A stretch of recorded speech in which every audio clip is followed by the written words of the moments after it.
Okay, let's get started. Welcome back. This is the second part of our Revelation 16 study. We're looking at the two last plagues of the seven last plagues, plague number 6 and 7. Plague number 6 and 7. Okay, so before we get in there, let me show you the correlation. Now, there's a correlation. What do I mean by that? That means there's kind of a pattern, as we've been saying, with what happened in Egypt to the Israelites and what happens on a worldwide basis in our day. Again, we were talking about how at that time, the children of Israel, the whole population of them was in Goshen. And so when it was time after the first three plagues to separate what happened to the Egyptians and what happened to the Israelites, it was easy because all the Israelites dwelt in Goshen. Okay, and that's because at that time, Israel was in Egypt. Well, we talked about it. We studied the word and it showed us that in the last days, Israel is not in one country. Israel is scattered to the four corners of the earth. And because Israel is scattered to the four corners of the earth, the plagues also are scattered into the four corners of the earth. And we also saw how the redeemed come from every nation and kindred and tongue and people. Why? Because the Israelites are scattered into every nation and kindred and tongue and people. That's why. Okay, so there's patterns of similarity between what happened in Egypt and what happened in the last days, what's happening now with us. The difference, that's a major difference, though, that some people don't understand, but it's a major difference. We're not going to be all in one place prior to the return of the Messiah. We're not going to be gathered in Egypt or gathered into the Sinai Peninsula. That's not. No, we're in the four corners of the earth, and the Bible showed us that we're going from that point to the Sea of Glass. Okay, to the Sea of Glass. Now, some other thing I need to show you.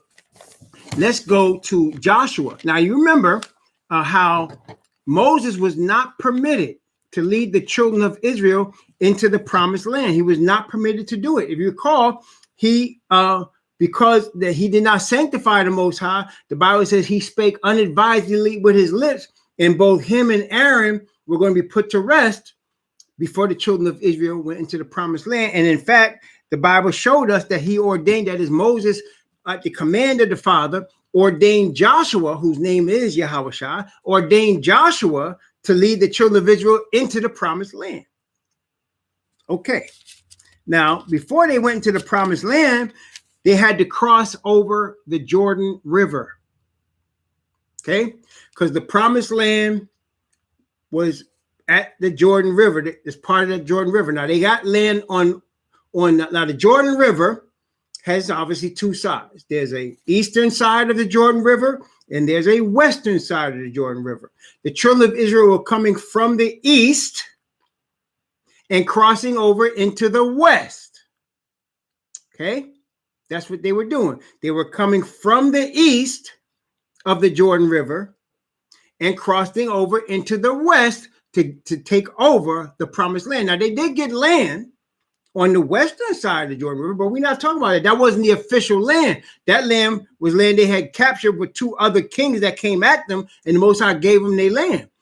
And actually 2.5 tribes, tribe of Reuben, half the tribe of Manasseh, and another tribe, they stayed on that side of the river.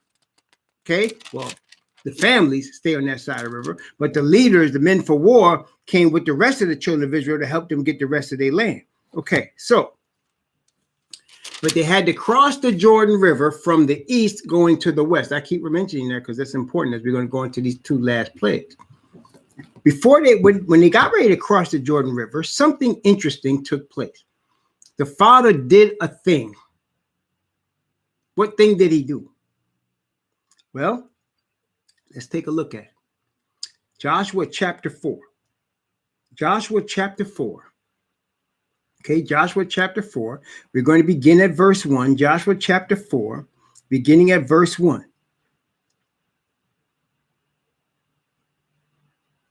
Let's start at verse 1. And it came to pass when all the people were clean. Wait, did I go past it already? No, I'm sorry. It's chapter 3.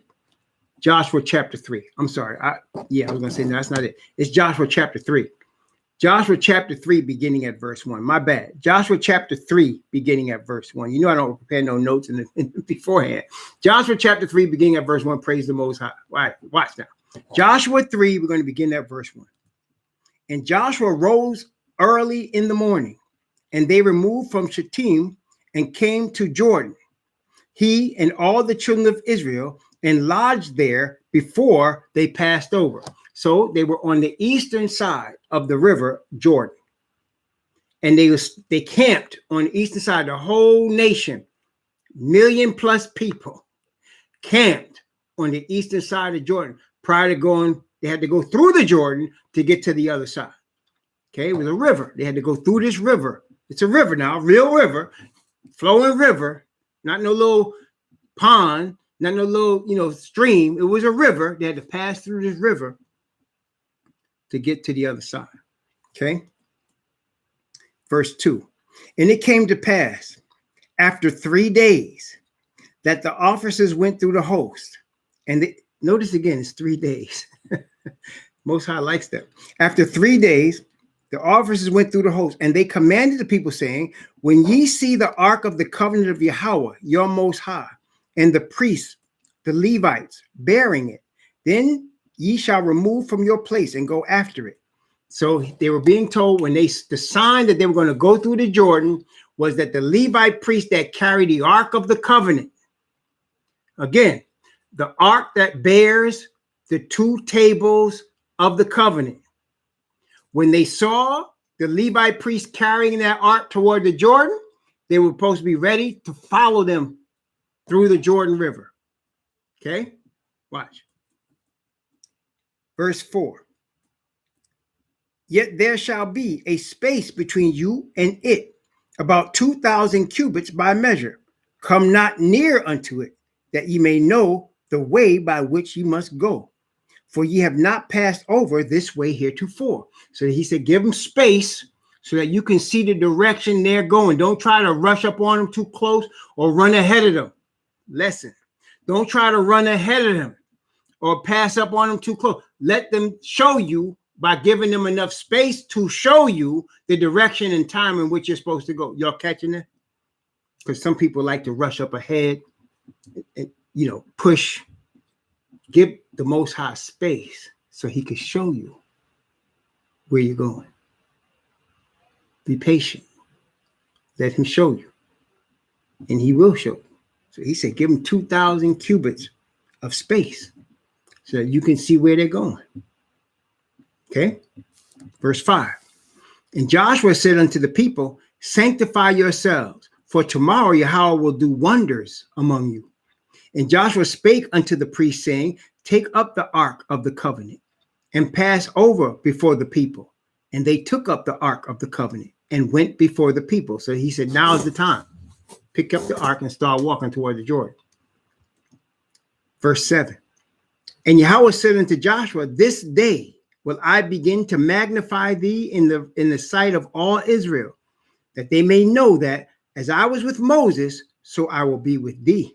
And thou shalt command the priests that bear the ark of the covenant, saying, when ye are come to the brink of the water of Jordan, ye shall stand still in Jordan.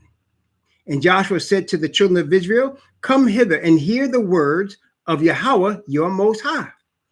And Joshua said, hereby ye shall know that the living Most High is among you, and that he will without fail drive out from before you the Canaanites and the Hittites, the Hivites and the Perizzites, and the Girgasites, and the Amorites, and the Jebusites.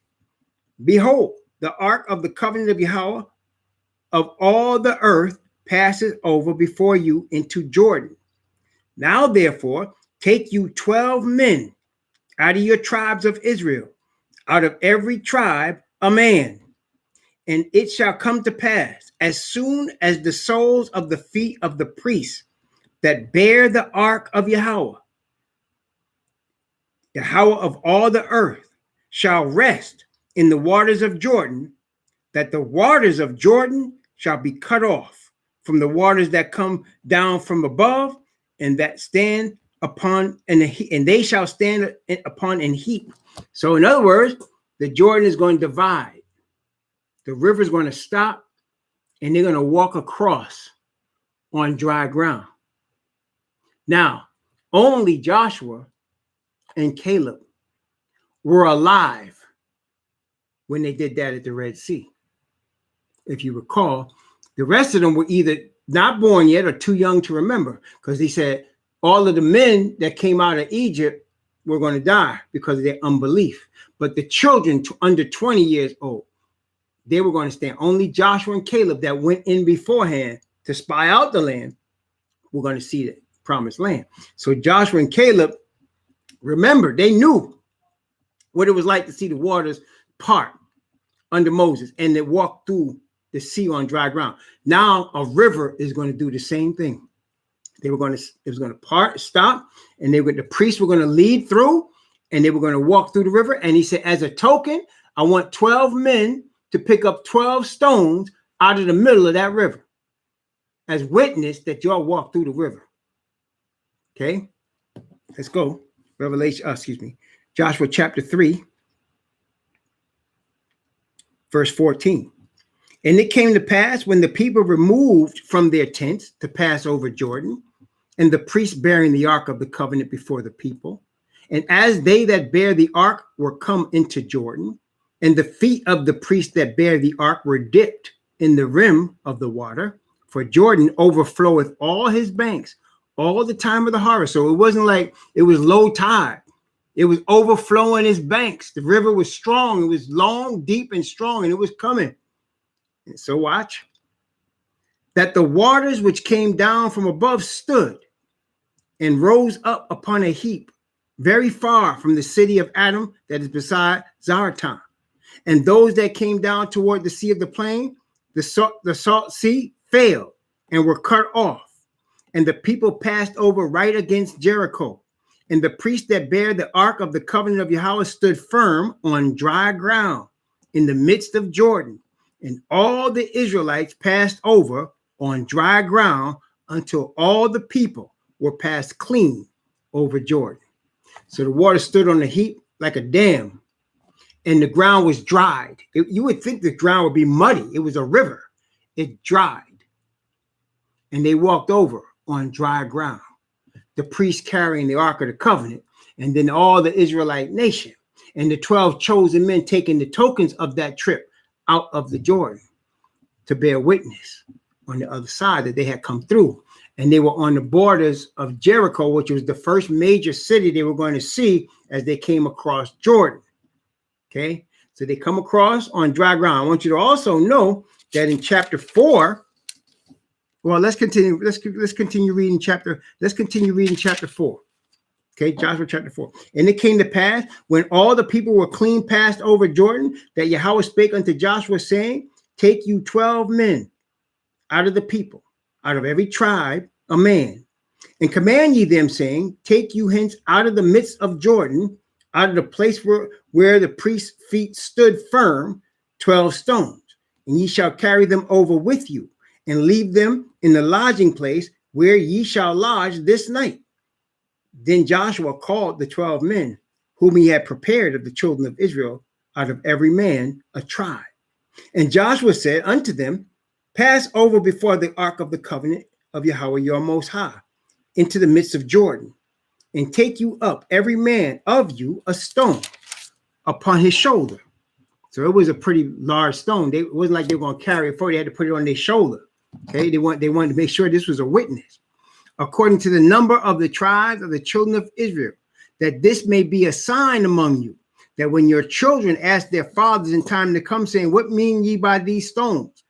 Then ye shall answer them, that the waters of Jordan were cut off before the ark of the covenant of Yahweh, and it passed over Jordan. The waters of Jordan were cut off, and these stones shall be for a memorial unto the children of Israel forever. And the children of Israel did so as Joshua commanded, and took up 12 stones out of the midst of Jordan, as Yahweh spake unto Joshua, according to the number of the tribes of the children of Israel, and carried them over with them unto the place where they lodged, and laid them down there. And Joshua set up 12 stones in the midst of the Jordan, in the place where the feet of the priests which bear the ark of the covenant stood, and they are there unto this day. For the priests which bear the ark stood in the midst of the Jordan until everything was finished that Yahweh commanded Joshua to speak unto the people according to all that Moses commanded Joshua. And the people hasted and passed over. And it came to pass, when all the people were clean passed over, that the ark of the covenant of Yahweh passed over, and the priests in the presence of the people. And the children of Reuben and the children of Gad and half the tribe of Manasseh passed over armed before the children of Israel as Moses spake unto them. Those are the 2.5 tribes that got their land on the east side of Jordan. But their men armed for war came with the rest of the children of Israel to help them get their land. About 40,000 prepared for war passed over before Yahweh unto battle to the plains of Jericho.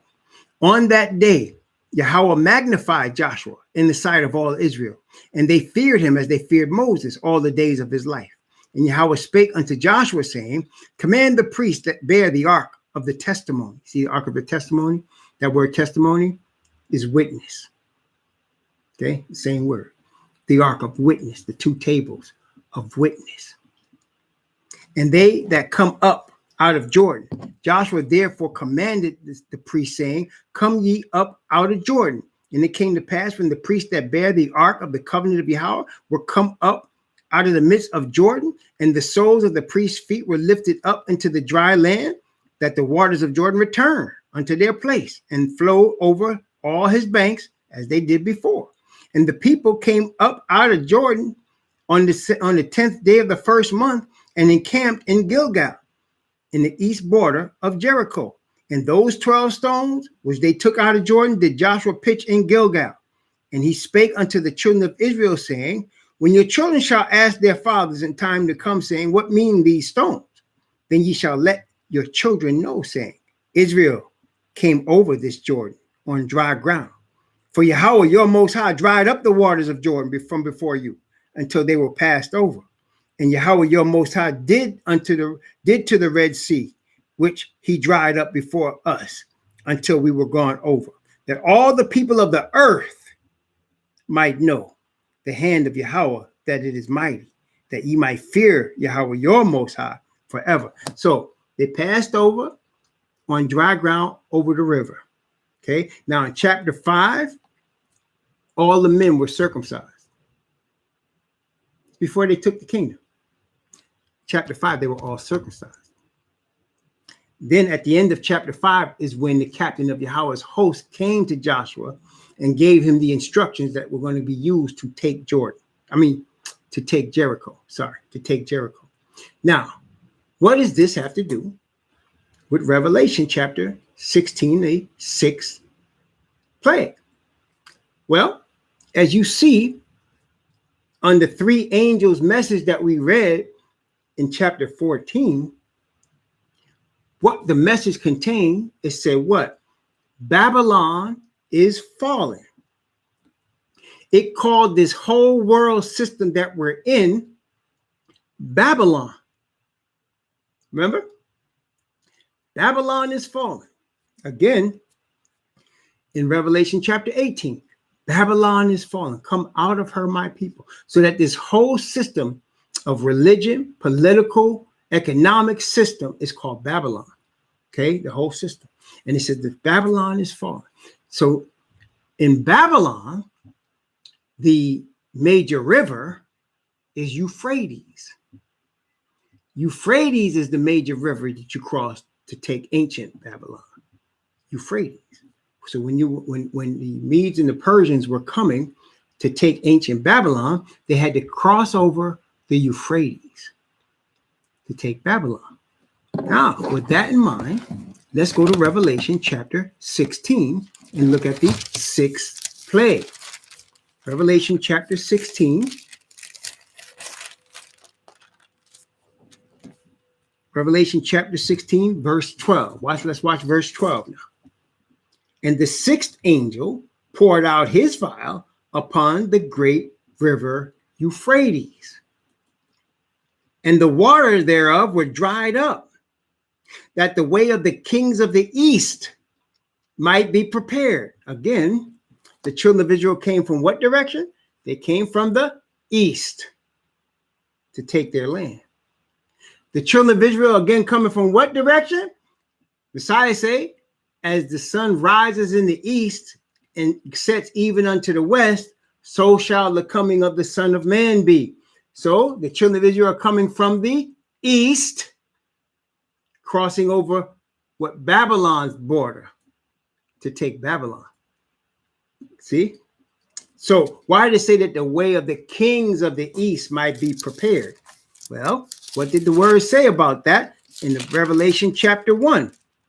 Revelation chapter 1, beginning at verse 4 and reading down from verse 4 down to verse 7. Revelation chapter 1 from verse 4 to 7. Notice what it says. John, unto the 7 churches which are in Asia, grace unto you and peace, which from him which is, and which was, and which is to come, and from the 7 spirits which are before his throne, and from Yahushua Messiah, who is the faithful witness, and the first begotten of the dead, the prince of the kings, the prince of the kings of the earth. Unto him that loved us and washed us from our sins in his own blood, and hath made us kings and priests unto Yahweh and his Father. To him be glory and dominion forever and ever. Amen. Behold, he cometh with clouds, and every eye shall see him, and they also which pierced him, and all kindreds of the earth shall wail because of him. Even so. So he has made us what? Kings and priests. And again, Revelation chapter 21, we read this also, Revelation chapter 21. In the kingdom, it says, Revelation chapter 21, verse 24, and the nations of them which are saved shall walk in the light of it, and the kings of the earth do bring their glory and honor into it. So there's going to be kings on the earth representing Yah's kingdom, Israelite kings, and probably kings of nations as well, because it said the nations, which means heathen, Gentile. So you're going to have kings ruling nations. Of course, the leading nation is going to be Israel, and the leading king is going to be David, and the king of the whole earth is going to be Messiah, King of kings and Lord of lords, King of kings and Lord of lords. So now you're going to have kings that are coming, that the way of the kings of the east might be prepared. So in the 6th plague, the first part of it is the preparation for the appearance of the redeemed from the sea of glass with Messiah and the Ark of the Covenant. Yes, just like we saw when we read Joshua chapter 3 and 4, the priests came what? With the Ark of the Covenant, didn't they? Well, are they going to come now with the Ark of the Covenant? Revelation chapter 11, verse 19. And the temple of Yahweh was opened in heaven, and there was seen in his temple the ark of his testament. And there were lightnings and voices and thunderings and an earthquake and great hail. So the Ark of the Covenant is also coming with the Father, with Messiah, with all the redeemed, with the 4 beasts, with the elders, with the 144,000. And among them, there will be kings. Revelation chapter 16, verse 12. And the 6th angel poured out his vial upon the great river Euphrates, that the water was dried up, that the way of the kings of the east might be prepared. So now you have kings coming with the Most High. So now, the 6th seal, we're actually on our way back to the land. It's under the 6th seal that the kingdom is being established on that land. So now we would have celebrated the Feast of the Tabernacles and another event that we're going to go into later. We have celebrated that event with the Feast of the Tabernacles. And in the 6th plague, we're on our way back to establish the kingdom. Okay? So far? All right? So now that's not all, though, under the sixth plague. That's not all. That's just the beginning. That's the beginning of the end, actually. That's the beginning of the end. What else takes place? Well, let's look at verse 13. Revelation chapter 16, verse 13. Now, watch very closely. what we read here. Very important, every word. Okay, watch this. And I saw 3 unclean spirits like frogs come out of the mouth of the dragon and out of the mouth of the beast and out of the mouth of the false prophet. What did John say? He said, he didn't say he heard. No. See, in Revelation 7, he heard the number of the 144,000. No, this time he says, I saw. What did he see? 3 unclean spirits come out of the mouths of 3 entities. I saw unclean spirits come out of the mouth, he said, of the dragon. He saw an unclean spirit come out of the mouth of the dragon. What does that mean? What does he see? So he sees the dragon. Let me ask you, does the dragon appear to the people with 2 horns out of his head and a long tail and a pitchfork? Does he even appear to the people as it is shown in Revelation chapter 12 with 7 heads and 10 horns? No. How does the dragon appear to the people that unclean spirit come out of his mouth? How does he appear to the people? What does he look like to the people that see him? What are they actually going to see when they see him? Y'all know? What is he going to look like? What did Messiah say? Well, first of all, let's look at 2 Corinthians chapter 11. 2 Corinthians chapter 11. Let's see. 2 Corinthians chapter 11. I'm going to start at verse 13. 2 Corinthians chapter 11, verse 13. For such are false apostles, deceitful workers, transforming themselves into the apostles of Messiah, and no marvel, for Satan himself is transformed into an angel of light. Therefore, it is no great thing if his ministers also be transformed as ministers of righteousness, whose end shall be according to their works. So it says that Satan will be transformed into an angel of light. That's what he's going to look like. Well, let's get more specific. What kind of angel of light? His ministers are also going to be transformed into ministers of light. That's the beast and the false prophet. But what did Messiah tell us? Again, Matthew chapter 24. Matthew 24. And of course, this is in most of the Gospels, what I'm about to read in Matthew 24. It's actually in Matthew, Mark, and Luke. Matthew 24.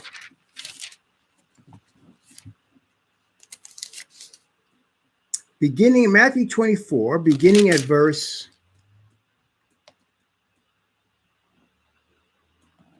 22. Except those days should be shortened, there should no flesh be saved. But for the elect's sake, those days should be short. Then if any man shall say unto you, lo, here is Messiah, or there, believe it not. For there shall arise false messiahs and false prophets, and shall show great signs and wonders, insomuch that if it were possible, they shall deceive the very elect. Behold, I have told you before. Wherefore, if they shall say unto you, behold, he is in the desert, go not forth. Behold, he is in secret chambers, believe it not. For as lightning cometh out of the east, and shineth even unto the west, so shall also the coming of the Son of Man be.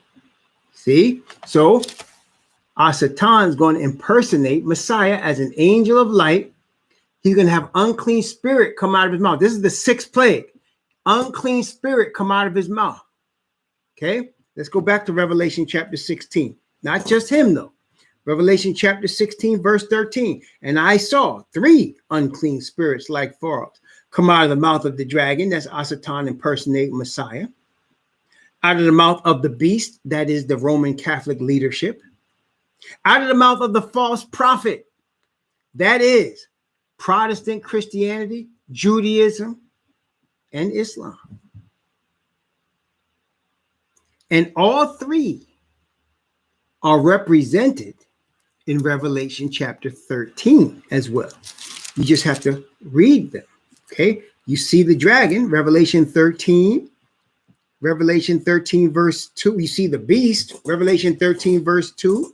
And the beast which I saw was like unto a leopard, and his feet were as the feet of a bear, and his mouth as the mouth of a lion. And the dragon gave him his power and his seat and great authority. So you see here, the beast and the dragon. Where's the false prophet? Revelation chapter 13, verse 11. And I beheld another beast coming up out of the earth, and he had two horns like a lamb, and he spake as a dragon. And he exerciseth all the power of the first beast before them, and causes the earth and them which dwell therein to worship the first beast, whose deadly wound was healed. And he had great one, and he doeth great wonders. Remember, Messiah said, they shall do great signs and wonders, so that he maketh fire come down from heaven on the earth in the sight of men, and deceiveth them that dwell on the earth by the means of those miracles which he had power to do in the sight of the beast, saying to them that dwell on the earth that they should make an image to the beast, which had a wound by a sword, and did live.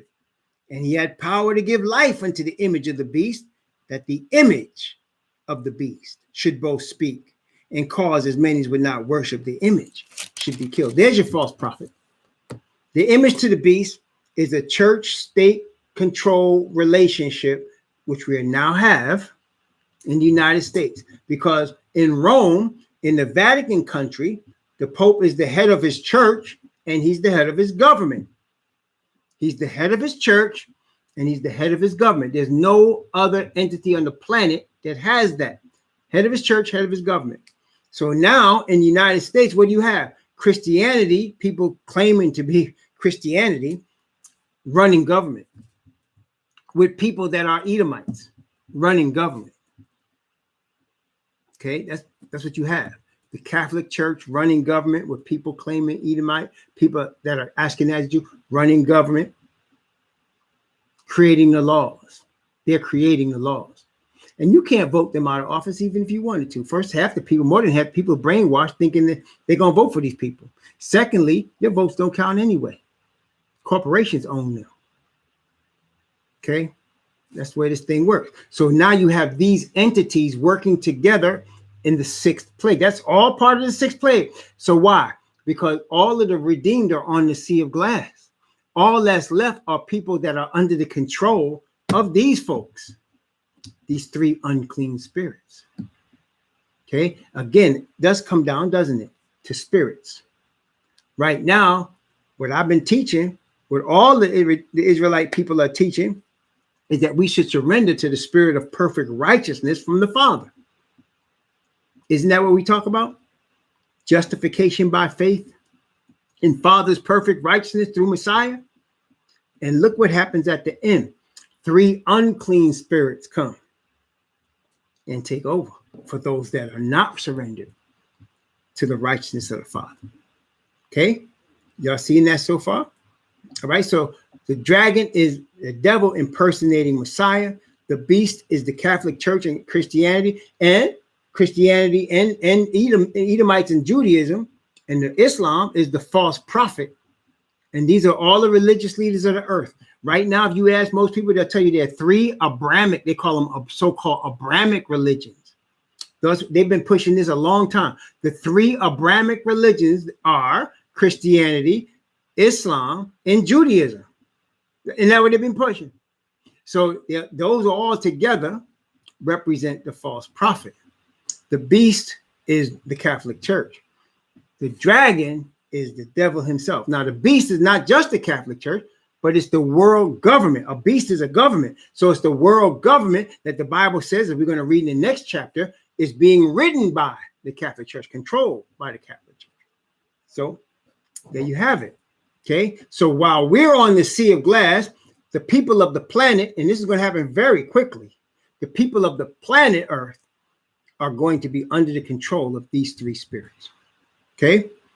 Okay. Revelation. And what's the purpose? Watch. Revelation chapter 16. I'm going to read 13 again and come down into 14 to get the purpose of these three spirits and what they're doing under this plague. And I saw three unclean spirits like frogs come out of the mouth of the dragon and out of the mouth of the beast and out of the mouth of the false prophets. Verse 14. For they are the spirits of devils, all three of them, working miracles, which go forth unto the kings of the earth and of the whole world, to gather them to the battle of that great day of Al Shaddai. We read in Ezekiel chapter 39 that Gog and Magog are going to come together to try to fight against us on the mountains of Israel. Didn't we read? For those that weren't here, let's look at that. Let's look at that. Ezekiel chapter 39. Ezekiel chapter 39. Okay, beginning at verse 1.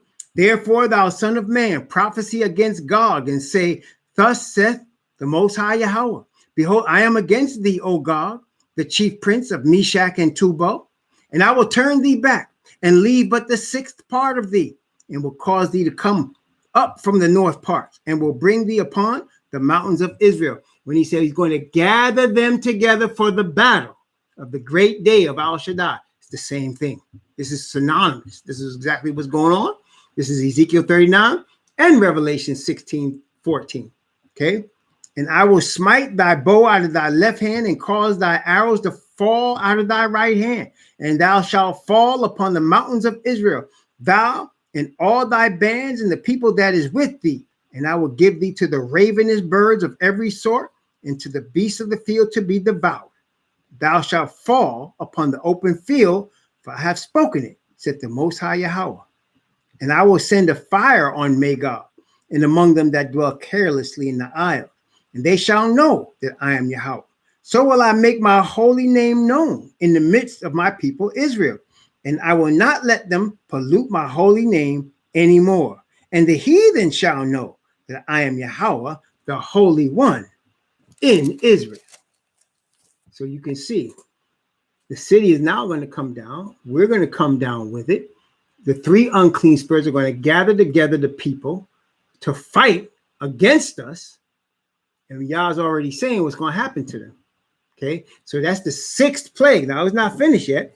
Revelation, the great day of Yah Almighty of Al Shaddai is called what? Armageddon, place of final destruction, or is the original Hebrew term, Armageddon, place of destruction. Wait, there's more. Revelation chapter 16, verse 15 and 16. Behold, I come as a thief.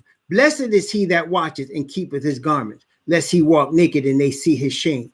And he gathered them together into a place called in the Hebrew tongue, Armageddon. Watch now. Go back to Ezekiel 39. Watch this.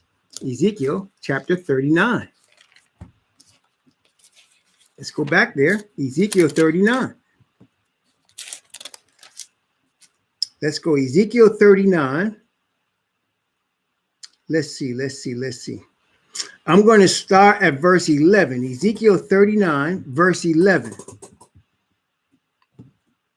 And it shall come to pass in that day that I will give unto Gog a place there of graves in Israel, the valley of passengers on the east of the sea. And it shall stop the noses of passengers, and there shall they bury Gog in all his multitude, and they shall call it what? The valley of Hamon-Gog, the valley of Gog's destruction. That's the same as Armageddon. And 7 months shall the children of Israel be burying them, that they may cleanse the land. Yea, all the people of the land shall bury them, and it shall be to them a renown the day that I shall be glorified, saith the Most High Yahweh. And they shall sever out men of continual employment. That means the Gentiles are going to be, the ones that are redeemed from the Gentiles are going to be doing this burying for the children of Israel. I don't know why he's taking 7 months, but it is. Okay, so that's the first resurrection. That's Armageddon. Hamon-Gog. Okay, there it is. Where was I? Okay. Oh, wait. Okay. Verse 14, and they shall sever out men of continual employment, passing through the land, to bury with the passengers those that remain upon the face of the earth, to cleanse it. And after the end of 7 months, they search. And the passengers that pass through the land, when any seeth a man's bone, then shall he set up a sign by it till the buriers have buried it in the valley of Hamon-Gog. And also the name of the city shall be Hamona. Thus shall they cleanse the land. The name of the city shall be Mahona. It means the multitude, which also is mentioned in Joel. Let's look at Joel chapter 3. See how I just love how Most High has all these prophets and they all say the same thing. Let's look at Joel chapter 3. Now, Joel doesn't call it Hamon-Gog and he doesn't call it Armageddon. Joel has a different name for it. Okay, but it's the same thing. It means the same thing. Valley of final judgment, Joel calls it, but he calls it this. Watch. This is Joel chapter 3, beginning at verse 1. Let's see, going down. Let's go from verse 1 to 6, and then we're going to skip down a minute. For behold, in those days and in that time, when I shall bring again the captivity of Judah and Jerusalem. See, there's Jerusalem. I will also gather all nations and bring them down to the valley of Jehoshaphat. See, here he's calling it the valley of Jehoshaphat. In Revelation, it's called Armageddon, place of final destruction. And here it's called valley of the destruction of Gog, or the multitude of Gog. And here it's called valley of final judgment. Jehoshaphat means judgment. Okay, so here we are, down to the valley of Jehoshaphat, and will plead with them there for my people and for my heritage Israel, whom they have scattered among the nations and parted my land. And they have cast lots for my people, and have given a boy for an harlot, and have sold a girl for wine, that they might drink. Yea, what have ye to do with me, O Tyre and Zidon, and all the coast of Palestine? Will ye render me a recompense? If ye recompense me swiftly and speedily, will I return your recompense upon your own head? Because ye have taken my silver and my gold, and have carried into your temples my goodly, pleasant things.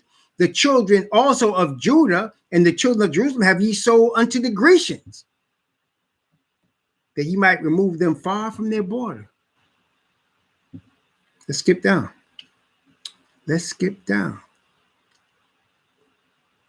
Let's see here. Verse 11. Remember, he's gathering them together to battle. Revelation 16:14. Gathering the three unclean spirits, gathering them together to battle. Okay. Assemble yourselves and come, all ye heathen. Gather yourselves together round about. Thither cause thy mighty ones to come down, O Yahweh. Let the heathen be wakened and come up to the valley of Jehoshaphat. For there will I sit to judge all the heathen round about. Look at this. Put ye in the sickle. Where do we see that? Revelation chapter 14. Put ye in the sickle, for the harvest is ripe. Revelation chapter 14. Come, get you down, for the press is full. The vats overflow, for their wickedness is great. Multitudes in the valley of decision. That means valley of judgment. For the day of Yahweh is near in the valley of decision. The sun and the moon shall be darkened, and the stars shall withdraw their sign. Yahweh also shall roar out of Zion. That's what we're going to see in the seventh plague, in the second. Yahweh also shall roar out of Zion and utter his voice from Jerusalem. And the heavens and the earth shall shake, but Yahweh will be the hope of his people and the strength of the children of Israel.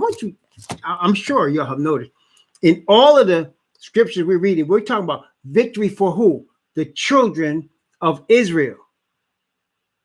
Victory for the children of Israel, and rebuke and vengeance on the Edomites and on the unrepentant heathen, and being controlled, the unrepentant heathen, by unclean spirits. Behold, he says, I will send them strong delusion, that they should believe a lie. And they shall be damned who had not a love for the truth, but had pleasure in unrighteousness. It's all here, brother. It's all here. It's all here. Okay? Read your Bible. It's all in there. I'm showing you. See, it's all in there. Okay, Revelation chapter 16. Let's start at verse 16. And he gathered them together into a place called in the Hebrew tongue, Armageddon, place of final destruction, place of final judgment, place of the destruction of God. It's all there. The whole thing. So now we return to the land. So in other words, Revelation chapter 21 takes place this point. New holy city come down with all of us as a bride adorned for a husband. You're going to see why he's calling it the bride. When we get to Revelation chapter 19, you're going to see that. That's part of the other thing I was saying that takes place along with the Feast of the Tabernacles. It's powerful, brethren. But anyway, here, Revelation 16:16. So all that's taken place. And now at that point, they're going to try to take the city. They're going to try to attack the city and attack us. That's all. And this is not people that are to come. These are people that are living right now. These are leaders of countries. You're seeing them. Leaders of countries, leaders of churches. The younger people that are taking the place of these older hypocrites and devils that are leading these Christian churches and denominations and leading these movements. These are the ones. These are the ones. Okay, the very ones. These nations, these are the very ones. Okay, the G8, these are the ones. You're going to see it. Okay, we are living at the time. People that we're all around right now that's going to let us walk into the woods with nothing but the clothes on our back and take all our stuff because we will not receive the mark of the beast nor worship his image. These are the ones. Okay, this is not the second resurrection where all the wicked are resurrected. No. This is the first one where just the righteous are resurrected and the wicked that are on the earth are going to try to take the city. They're going to try to take the city. And them Ashkenazis over there, ooh, they're going to have a problem. They're really going to have a problem. Now, I just want to stress, because of the power of this message, I just want to stress there are those of the Edomites and Japhet and Ham that are going to repent. And they're going to come to this truth. There's going to be a remnant that come, and it's already started. Those of that representing those classifications of people I just mentioned can bear witness. There are people that are receiving the truth of who the true Israelites are, receiving the truth of who the true Messiah, what he really is, what he really looks like, the truth of the Father's perfect righteousness and overcoming sin. There are people receiving this truth. They're a remnant, and they're receiving it now. It's already started. So I can't just say everybody that's part of the bloodline of those people on the state of Israel is going to be lost. I can't say that. But I can say the majority of them are. Only a remnant of them will come out. The rest of them are going to be destroyed. And the remnant will show themselves by their acknowledging, taking a stand for the truth. That's all the remnant, right? All the remnant will show themselves by taking a stand for the truth and praise the Most High. Okay, but that movement of the truth, of the spirit of perfect righteousness, is led by the original Israelites. They're the figureheads. They're the point men. These are the people that are leading the movement, bringing forth the message that people are going to either reject or receive. That message is being brought forth by bloodline Israelites, which is part of the reason most people reject it. Okay. Revelation chapter 16. The seventh angel. Now remember when we read in Joel just now, he said his voice, he's going to utter his voice. We also read where his voice is represented when he's angry, that is the Father, when the Father's angry, when he's bringing judgment, hailstones and coals of fire, which was also one of the plagues in Egypt, if you recall. Well, that is the seventh plague. Revelation chapter 16, verse 17. And the seventh angel poured out his vial into the air, and there came a great voice out of the temple of heaven from the throne saying, "It is done." Now, we already talked about how the temple was opened in heaven, and you could see the ark. The Bible also showed us that there was smoke filling the temple, which nobody can enter the temple until the 7 plagues were fulfilled. This is the 7th one. We also heard Messiah say on the cross, it is done, didn't he? He said on the cross, it is done, which means this statement is made in more than one place, in more than one situation. Okay? Let's talk about when Messiah said it. What did he mean when he said it is done? There are Christians that believe, well, Jesus paid it on the cross. It's all over now. We're all saved. And once you're saved, you're always saved because Jesus said it is done. No. Why do I say no? If Messiah died on the cross, but did not resurrect from the dead, we'd be all lost. If Messiah died on the cross and resurrected from the dead, but did not become the high priest for Israel, the whole world would be lost. If Messiah resurrected from the dead after dying on the cross and became the high priest, but did not come back and get us, we'd all be dead.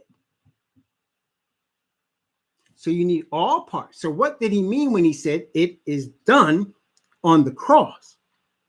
The sacrifice for sin was completed on the cross. That's the obvious thing. He was sacrificed. He's the Lamb of Yah that takes away the sin of the earth. So the sacrifice for sin was completed. And even that, if you recall, he only showed himself first to Miriam after the soldiers saw him come out the tomb. He showed himself to Miriam and he told her, touch me not, for I have not yet ascended to my Father. Because on the first day of the week, he becomes the wave offering.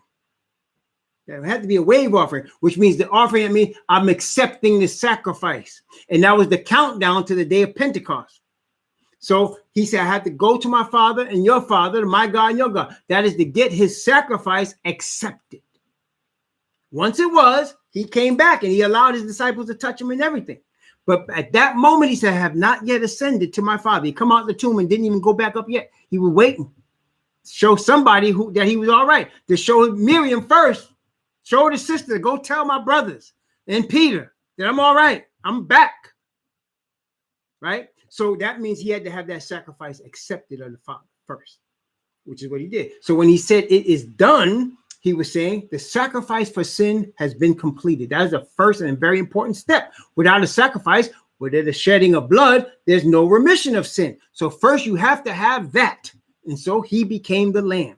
That part was done. What about this part where he says it is done? That is, the kingdom is now established. He's establishing the kingdom. First, Messiah came and in the clouds, and we met him in the clouds. And we're there on the Sea of Glass, and we're celebrating the Feast of Tabernacles. We're not going to be wandering anymore.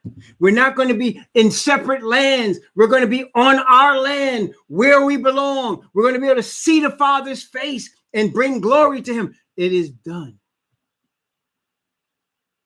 The next step is for us to clean up these heathen, right? And we saw that chapter 39. Next step for us to clean up the heathen. Then there's a second resurrection because, see, all of this is the first resurrection. Hitler did not come up in the first resurrection. Mussolini did not come up. Caesar did not come up in the first resurrection. You understand? None of them cats came up in the first resurrection. Judas does not come up in the first resurrection. Caiaphas, they don't come. Only one, they come up in the second resurrection. You understand? So they're coming up for judgment in the second resurrection. That's the resurrection of damnation. The first resurrection is only these heathen that is here right now and that's alive. Okay? The ones that the unclean spirits take control of while we are under the control of the Father's Spirit. It's a spiritual war. So we're under the Father's Spirit while other people are under the spirit of the dragon, the beast, and the false prophet. And brethren, you can see it right now. It's already starting. I mean, that didn't come out yet, but I'm saying you can see them getting prepared to receive that. Okay, the dragon, the devil, everybody, he's got this whole world operating on basis of lies.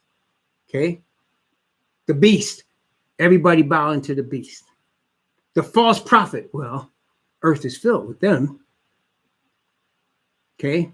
And you can see them asking for your money, building their nice buildings, representing their organizations and their 501c3 corporations. That we could see that.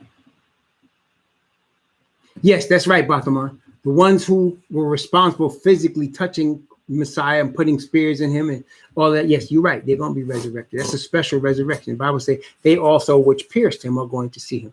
But in general terms, most of the wicked are not going to be resurrected. Just them for that purpose. But most of the wicked, like I said, Mussolini, Hitler, all of these cats that lived before Napoleon, all the previous popes, they're going to be still in their graves until the second resurrection. But the ones that are alive in this system right here, right now, that's putting together the final movements of the devil's system and trying to claim the kingdom right now, they're coming up. They're coming up on their problems now. Okay. And then they're going to be done. That's why you see a mention of in Revelation 19, you see a mention of the beast, right? Look, Revelation chapter 19, verse 19. And I saw the beast and the kings of the earth and their armies gathered together to make war against him that sat on the horse and against his army. In verse 20, and the beast was taken, and with him the false prophet that wrought miracles before him, with which he deceived them that had received the mark of the beast and them that worshipped this image. These both were cast alive into a lake of fire burning with brimstone. So you see a mention of the beast and the false prophet, right? You will not see a mention of that again in the second resurrection. You just see the mention of Gog and Magog in the second. Although Gog and Magog are among both classes, both resurrections feature Gog and Magog trying to take the city. But you don't see the beast and the false prophet again after the first resurrection. They don't even exist anymore. Okay, false prophet and beast gone. That whole system is gone. Babylon is gone. Remember, Babylon is fallen and will never rise again. So the second resurrection is just the wicked lost, led by Gog and Magog from all ages. That's the second. That's the final judgment. Okay, but this one here, Revelation chapter 16, shows all the plagues leading up to the kingdom being established. That's why he said the voice came from the throne. This is Father saying it is done. Okay, and Messiah says the same thing, I believe, in Revelation chapter 21.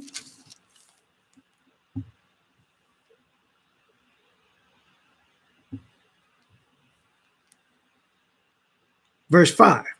We didn't say he is done, but notice what he says in verse 5 and 6 of Revelation 21. And he that sat upon the throne said, behold, I make all things new. And he said unto me, write, for these words are true and faithful. And he said unto me, he said, it is done. See, he says it again. It is done. I am Alpha and Omega, the beginning and the end. I will give unto him that is athirst of the fountain of the water of life freely. And again, he says, it is done 3 times.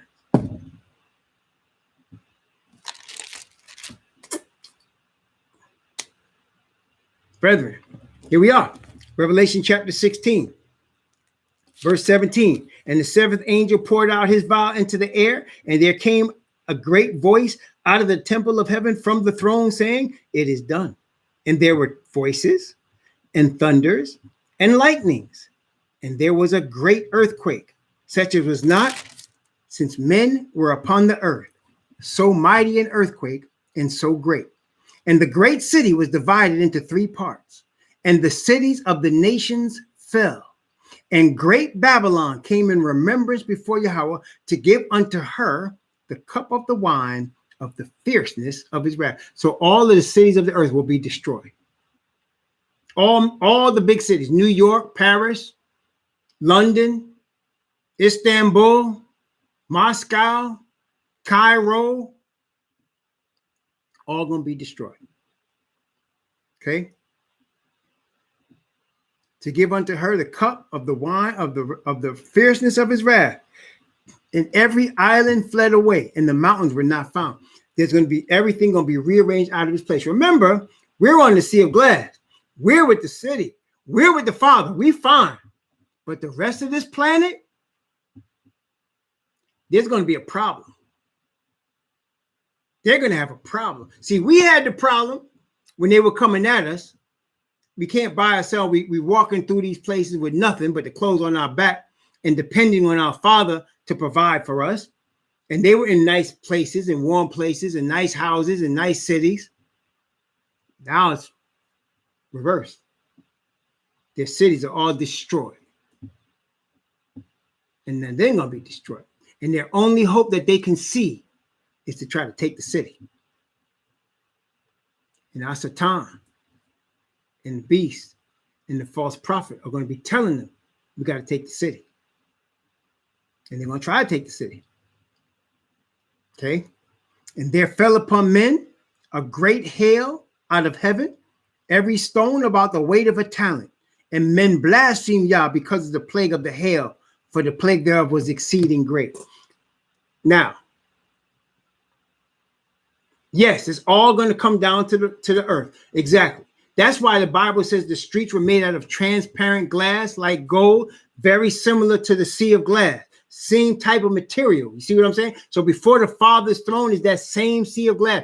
And out of the throne, if you recall, right? Revelation chapter 22. Let's look at Revelation 22, which also goes with Ezekiel 47. Revelation 22, beginning at verse 1. And he showed me a pure river of water of life, clear as crystal. See, that's just like the streets of the city. Clear as crystal, proceeding out of the throne of Yah and of the Lamb. So you have a sea of glass before the throne, but you also have a sea, a river flowing from there. So it's all going to come, and it's all going to be based in the city of Jerusalem and flow out from there. And Ezekiel tells us that everything that it touches is healing. Okay, so we'll come with the Father, with Messiah, with the saints on the sea of glass, with the New Jerusalem to the planet. You understand? And then the people that are alive still, that are here, and it's not going to be long now. We're only on the sea of glass for 8 days. Now, wait, I want to tell you something. You remember when Moses got inside the ark? Did it flood right away? Did it flood immediately? When when Noah got inside the ark with his sons and their wife, did it flood immediately? Did the flood come right away? Did it? Wait, let's take a look. Genesis chapter 7. Watch. Genesis 7. And Yahweh said unto Noah, come thou and all thy house into the ark. For thee have I seen righteous before me in this generation. Of every clean beast thou shalt take to thee by sevens, the male and his female. And of the beasts that are not clean by two, the male and his female. Of fowls also of the air by sevens, the male and the female, to keep seed alive upon the face of the earth. For yet 7 days, and I will cause it to rain upon the earth 40 days and 40 nights. And every living substance that I have made will I destroy from off the face of the earth. And Noah did according to all that Yahweh commanded him. And Noah was 600 years old when the flood waters was upon the earth. And Noah went in, and his sons and his wife and his sons' wives with him into the ark because of the waters of the flood. Okay, wait, let's skip down. Well, I think we've seen it though, but what we saw is that they were in the ark for 7 days before the flood came. They were in there for 7 days. Nothing happened for a week. Okay, nothing happened for a week. So when we go on the sea of glass, nothing down here except them plagues falling, but I'm saying they're not going to see us for a week. And then here we come. And then here they come. And then it's over. Okay? And we're in the kingdom. It is done. Praise Yah. Okay? So that's the second phase of it is done. The last one, of course, is when both resurrections have been completed. And there's no more wicked, no more Asatan, no more rebellion, no more war. It's over for good. It is done. Messiah gives that last one. It's done. Okay, so yes, brethren, That was Revelation chapter 16, the 7 last plagues, ending with the hail, destroying everything, and then they come in to try to take the city and they being destroyed. Okay. Praise the Most High. Yeah. So the next time we come, we're going to be looking at chapter 17. This is all together now. 15, 16, 17, 18, and 19. They're all together. Okay. So we're going to go back and look at 17 because 17 is one of those things that actually happened before. We talked about this before 13. And actually happened during 11, which was the 6th trumpet. See, we're going to talk about all that when we get to chapter 17. Very important, right? So chapter 17, but praise the Most High. So now you've seen the 7 last plagues. You've seen how the Most High preserves his people, right? You see the judgment that's coming. You see the falsehoods that's already out here. It's already out here. The dragon, the beast, and the false one, already out here.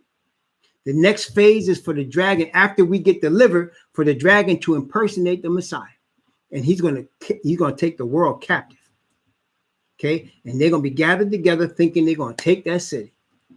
And they're going to have a problem. They're going to have a problem.